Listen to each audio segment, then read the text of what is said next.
Welcome to மனமும் நலமும். இன்றைக்கி நம்ம மீல் மேக்கரில் எப்படி சிக்கன் 65 மாதிரி டேஸ்ட்டாக கிறிஸ்பியாக எப்படி செய்யுதுன்னு பார்க்கலாம். மீல் மேக்கரை ஒரு அரை மணி நேரம் சுடு தண்ணியில் ஊற வச்சுட்டு அதை நல்லா வடிகட்டிக்கிங்க. தண்ணி இருந்ததுன்னா தண்ணியை நல்லா அமுத்தி, தண்ணி சுத்தமாக இல்லாமல் நல்லா அமுத்தி தண்ணியை வடிச்சிடுங்க.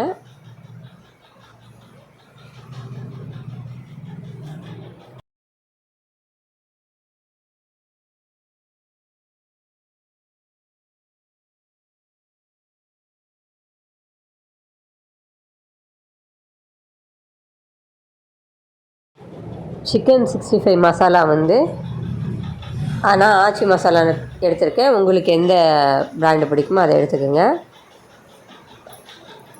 ஒரு 25 கிராம் மசாலா அது. அதில் ஒரு 4 டீஸ்பூன் கார்ன்ஃப்ளவர் பவுடர், 1 டீஸ்பூன் அரிசி மாவு, 1 டீஸ்பூன் அரிசி மாவு எடுத்துக்கோங்க. அரை டீஸ்பூன் சால்ட்டு எல்லாத்தையும் நல்லா கலந்து விடுங்க.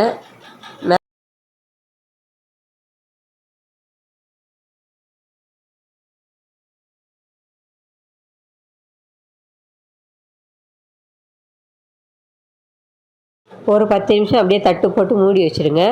10 நிமிஷம் கழித்து நம்ம பொரிச்சு எடுக்கலாம். மீல் மேக்கர் 65 பொரிக்கிற அளவுக்கு கொஞ்சமாக எண்ணெய் ஊற்றிக்கிங்க. எண்ணெய் காஞ்சோன்னே மீல் மேக்கரை போடுங்க. ஒன்று ஒன்றா எடுத்து போடுங்க. இந்த பபுள்ஸ் வருது இல்லையா, இந்த பபுள்ஸ் ஓரளவுக்கு அடங்கணும். நல்லா அடங்கி வரும். அப்போ நம்ம எடுத்துடலாம். அவ்வளோதான், வெந்துடுச்சுன்னு அர்த்தம். இந்த பபுள்ஸ் இருந்துன்னா உள்ளே மீல் மேக்கருக்குள்ளே கொஞ்சம் தண்ணி இருக்குது. அந்த தண்ணியெல்லாம் வற்றின பிறகு பபுள்ஸ் எல்லாம் அடங்கிடும். அப்போ நம்ம 65 நம்ம எடுத்துடலாம். வெந்துடுச்சுன்னு அர்த்தம்.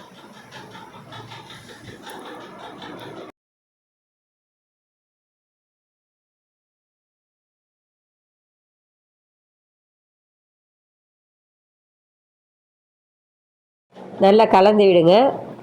நான் ஒரு 2 டைமாக போடுறேன். ஏன்னா கடாயில் மொத்தமாக போடாமல் 2 டைம்ஸாக போட்டு எடுக்கிறேன். பாதி தான் போட்டிருக்கேன் நான். நல்லா கலந்து விடணும். ஏன்னா ஒரு சைடு மட்டும் கருப்பாயிடும். அதனால் ஒரு 2 நிமிஷத்துக்கு ஒரு தடவை கலந்து விடுங்க.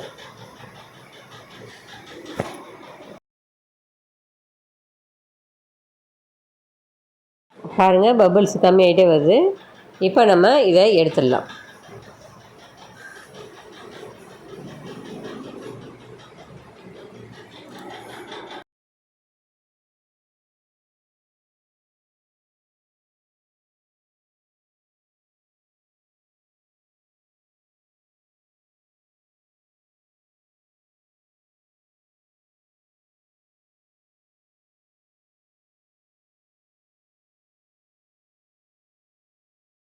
பாருங்கள், மீல் மேக்கர் 65 ரொம்ப சிம்பிளாக செஞ்சிடலாம். ஈஸியாக இருக்கும்.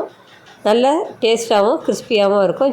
இதை மாதிரி நீங்களும் செஞ்சு பாருங்கள். உங்களுக்கு பிடிச்சிருந்தால் லைக் பண்ணுங்கள், ஷேர் பண்ணுங்கள், சப்ஸ்கிரைப் பண்ணுங்கள். நெக்ஸ்ட் வீடியோவில் பார்க்கலாம்.